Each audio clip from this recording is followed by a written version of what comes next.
হিঙের কচুরি আর তার সাথে আলুর দম। আর আমি জানি আজকের রেসিপিটি আপনাদের ভীষণই পছন্দ হবে। ভালো লাগলে লাইক আর শেয়ার করতে ভুলবেন না বন্ধুরা। তাহলে আসুন শিখে নিই দোকানের মতো করে হিঙের কচুরি আর আলুর দম বাড়িতে কিভাবে আমরা বানাবো। প্রথমেই গ্যাস স্টোভটা বসিয়ে দিলাম একটা ফ্রাই প্যান।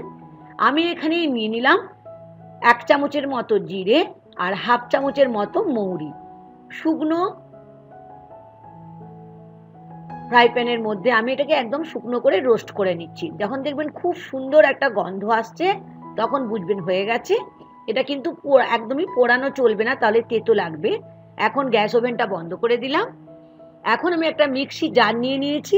মিক্সি জারের মধ্যে যে জিরে আর মৌরিটাকে আমি ভেজেছিলাম সেটাকে মিক্সি জারের মধ্যে নিয়ে এটাকে আমি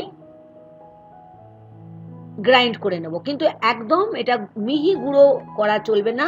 দেখুন আমি দেখিয়ে দিচ্ছি, ঠিক এই রকম অবস্থা পর্যন্ত আমরা এটাকে গ্রাইন্ড করে নিলাম। খুব সুন্দর কিন্তু এখন একটা গন্ধ আসছে। সেম জারের মধ্যে আমি নিয়ে নিচ্ছি 4 থেকে 5টা কাঁচা লঙ্কা, তার সাথে নিলাম 4 টুকরো আদা, আর নিয়ে নিলাম বড় চামচের 2 চামচ জল।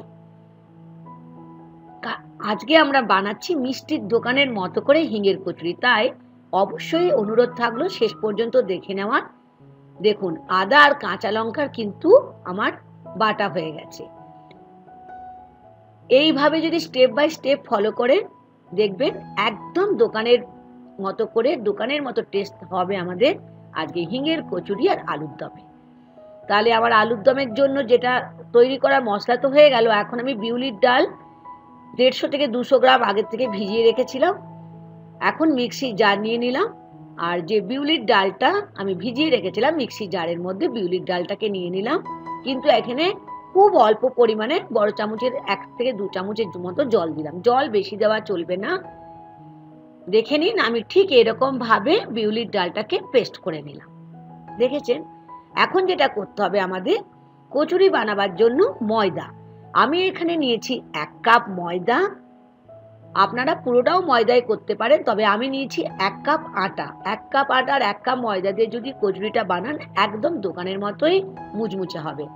নিয়ে নিলাম স্বাদ অনুযায়ী লবণ, আর নিয়ে নিলাম অল্প চিনি, আর তার সাথে নিচ্ছি 4 থেকে 5 চামচের মতো সাদা তেল। তেলটা একটু বন্ধুরা বেশি লাগবে, কারণ আমরা বানাচ্ছি কি কচুরিটা খাস্তা হতে হবে। আর এখানে নিয়ে নিলাম 1/2 চামচের থেকে একটু বেশি পরিমাণে যে জিরে আর মৌরি গুঁড়ো করে রেখেছিলাম সেটা নিলাম, আর তার সাথে নিলাম 1/2 চামচের একটু বেশি আদা বাটা। এখন এই আদা বাটা আর জিরে আর মৌরি গুঁড়োর সাথে নিয়ে নিচ্ছি যে বিউলির ডালটা আমি বেটে রেখেছিলাম। খানিকটা বিউলির ডাল, বড় চামচের 2 থেকে 2.5 চামচ। আপনাদের হয়তো মনে হবে যে কচুরি বানানো হবে, কেন আমি বিউলির ডালটা এর মধ্যে দিচ্ছি। হ্যাঁ, এটাই হচ্ছে একটা ট্রিক, যেটা দোকানে যখন আপনারা খায় আপনারা বুঝতে পারেন না, এটা হচ্ছে ওদের একটা ট্রিক্স। এখন খুব অল্প অল্প জল দিয়ে বেশ ভালো করে ঠেসে আমি কচুরির আটাটা মেখে নিলাম। এখন শেষে একটুখানি 1 চামচের মতো সাদা তেল নিয়ে আর একবার ভালো করে এটাকে আমি মেখে ঢাকা দিয়ে রেখে দেব 15 থেকে 20 মিনিটের মতো।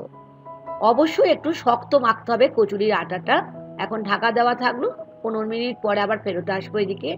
এদিকে আবার গ্যাস ওভেনটা জ্বালিয়ে একটা ননস্টিকের ফ্রাই প্যান বসিয়ে দিলাম। তাতে নিয়ে নিলাম বড় চামচের 2 চামচ থেকে 3 চামচ সাদা তেল। তেলটা বেশ ভালো করে ফ্রাই প্যানের চতুর্দিকে দেখুন ঠিক এরকম ভাবে কিন্তু লাগিয়ে নিতে হবে। যখন দেখবেন তেলটা একদম গরম হয়ে গেছে তখন নিয়ে নিলাম 1/2 চামচের থেকে অল্প কম হিং, কারণ আমরা হিঙের কচুরি বানাচ্ছি। আর তার সাথে নিলাম 1 থেকে 1.5 চামচের মতো কাঁচা লঙ্কা আর আদা বাটা। অবশ্যই এখন ফ্লেমটা লোতে রাখতে হবে। লো ফ্লেমে এখন হিঙের সঙ্গে আদা বাটাটা বেশ ভালো করে আমাদের 30 থেকে 40 সেকেন্ডের মতো ভেজে নিতে হবে। যখন দেখবেন আদা থেকে কাঁচা গন্ধ বের হয়ে গেছে তখন দিয়ে দেবেন ওর মধ্যে স্বাদ অনুযায়ী লবণ। লবণ তো নিশ্চয়ই স্বাদ অনুযায়ী দিতে লাগবে। আর যে শুকনো মশলাটা করে রেখেছিলাম জিরে আর মৌরি, সেটা নিয়ে নিলাম বড় চামচে 1.5 চামচের মতো। এখন আদার সঙ্গে বেশ ভালো করে লো টু মিডিয়াম ফ্লেমে 1 মিনিটের মতো এটাকে কষিয়ে নিলাম। ফ্লেম কিন্তু একদম কমানো থাকবে।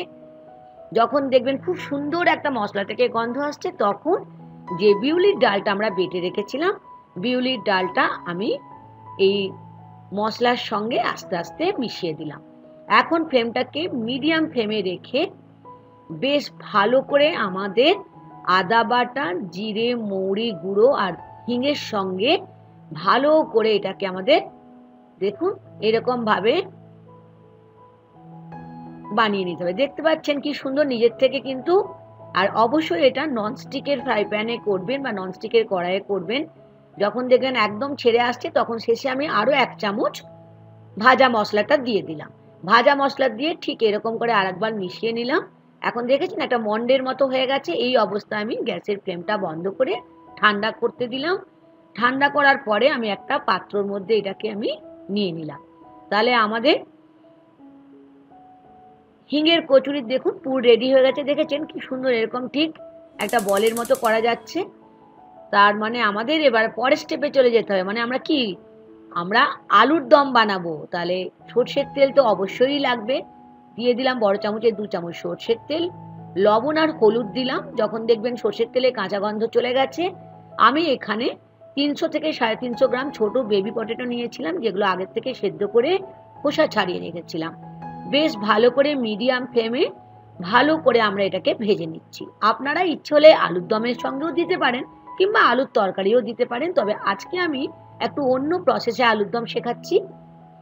আবার তেল দিয়ে দিলাম জিরে ফোড়ন, তার সাথে অল্প দিলাম লবণ, আর দিচ্ছি হিং 1/4 চামচ, আর তার সাথে দিলাম 2 চামচের মতো আদা বাটা।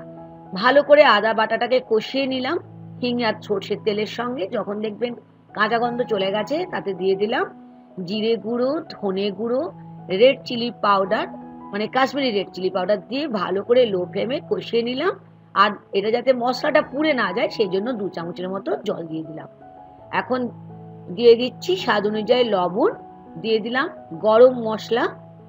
বেশ ভালো করে দিয়ে কষিয়ে যখন দেখবেন তেল বের হয়ে আসছে, তখন দিয়ে দিচ্ছি 1/4 কাপের মতো নারকোলের দুধ। আমি বলেছিলাম না আজকে আলুর দমটা একটু অন্য প্রসেসে আমি শেখাবো। আর নারকোলের দুধ যদি আপনাদের কাছে না থাকে, তাহলে নারকোলের দুধ ছাড়া আপনারা টমেটো দিয়েও করতে পারেন, তবে নারকোলের দুধ দিয়ে করলে কিন্তু খুব সুন্দর খেতে লাগবে। আলুগুলো দিয়ে আমি আদা যেটাতে বেটেছিলাম মিক্সির জারটা ধুয়ে 1/4 কাপের মতো জল দিয়ে শেষে দিয়ে দিলাম সেই ভাজা মশলা যেটা বানিয়ে রেখেছিলাম, আর দিয়ে দিলাম খানিকটা ধনেপাতা। তৈরি হয়ে গেল নারকোলের দুধ দিয়ে কচুরির সঙ্গে খাওয়ার জন্য আলুর তরকারি। এখন আমরা চলে যাব ফাইনাল প্রসেস, মানে কচুরি ভাজা। তেল দিয়ে দিলাম কড়াইয়ে, এদিকে তেলটা গরম হবে, এইদিকে আমি কচুরি বানিয়ে নেব, দেখে নিন। হ্যাঁ, আমি জানি আপনারা বানাতে জানেন, তবে একবার আমার মতো বানিয়ে দেখতে পারেন। যেটাকে মেখে রেখেছিলাম আটা আর ময়দা দিয়ে, দেখুন এবার ছোট ছোট করে লেচি করে নিলাম। কচুরির লেচি তো একটু ছোটই হবে, তবে লুচির থেকে একটু বড়। আর এইদিকে আমি দেখুন যে পুরটা বানিয়ে রেখেছিলাম বিউলির ডালে, সেটা ভেতরে দিয়ে ঠিক বুড়ো আঙুল দিয়ে ঠেসে ঠেসে এরকম ভাবে মুখটা বন্ধ করে দিলাম। ঠিক এরকম ভাবে প্রত্যেকটা লেচির মধ্যে পুরগুলো ঢুকিয়ে হাতে গোল করে বলের শেপে করে একটু করে চ্যাপ্টার মতো প্যারার মতো করে দিলাম। এরকম ভাবে প্রথমে আমি সমস্ত কচুরির পুরগুলো দিয়ে রেডি করে নিলাম। এখন অল্প অল্প তেল দিয়ে আমি বেলে নিচ্ছি হিঙের কচুরি। কি কেমন লাগছে আমি জানি, দেখতে তো খুবই ভালো লাগছে। কি লাইক দিতে ভুলে যাবেন না কিন্তু দেখতে দেখতে। আমি 4টা বানিয়ে নিলাম, 4টাকে বানিয়ে আমি দেখিয়ে দিচ্ছি, বাকিগুলো আমি পরে বানাবো। বেশ তেলটা যখন একদম গরম হয়ে যাবে, তখন দিয়ে দিলাম একটা একটা করে কচুরি। প্রথমে দেওয়ার সঙ্গে সঙ্গে কিন্তু এটা টাচ করবেন না, আর ফ্লেম কিন্তু মিডিয়ামে রাখবেন, কখনো হাই ফ্লেমে নয়। একটা সাইড ব্রাউন কালার হয়ে গেলে আর একটা সাইড উল্টে যেতে পারে। দেখেছেন কি সুন্দর ব্রাউন কালারের ফুলকো ফুলকো হিঙের কচুরি রেডি হয়ে যাচ্ছে। আমি আবারও দেখিয়ে দিচ্ছি আর একটা। ফ্লেম কিন্তু বন্ধুরা মিডিয়াম ফ্লেমে রাখবেন, ফ্লেম কখনোই বাড়াবেন না বা কমাবেন না, তাহলে কচুরি কিন্তু ফুলে উঠবে না। এরকম করে সমস্ত কচুরিগুলো ভেজে নিলাম। এখন পরিবেশনের টাইম। আমার তো জিভে জল চলে আসছে। আমি জানি আজকে হিঙের কচুরির দোকানের মতো করে আর আলুর দম নারকলের দুধ দিয়ে আপনাদের আজকের রেসিপি খুবই ভালো লেগেছে। আর ভালো লাগলে বন্ধুরা কি করবেন, লাইক আর শেয়ার করতে ভুলবেন না। দেখিয়ে দিচ্ছি ভেতরটা দেখুন, পুরে একদম ঠাসা। দেখেছেন কি দারুণ কচুরি তৈরি হয়ে গেছে। আমি তো খেয়ে দেখছি, আপনারাও খেয়ে জানাবেন কিন্তু কেমন লাগলো আজকের রেসিপি। আজকে বন্ধুরা এই পর্যন্ত।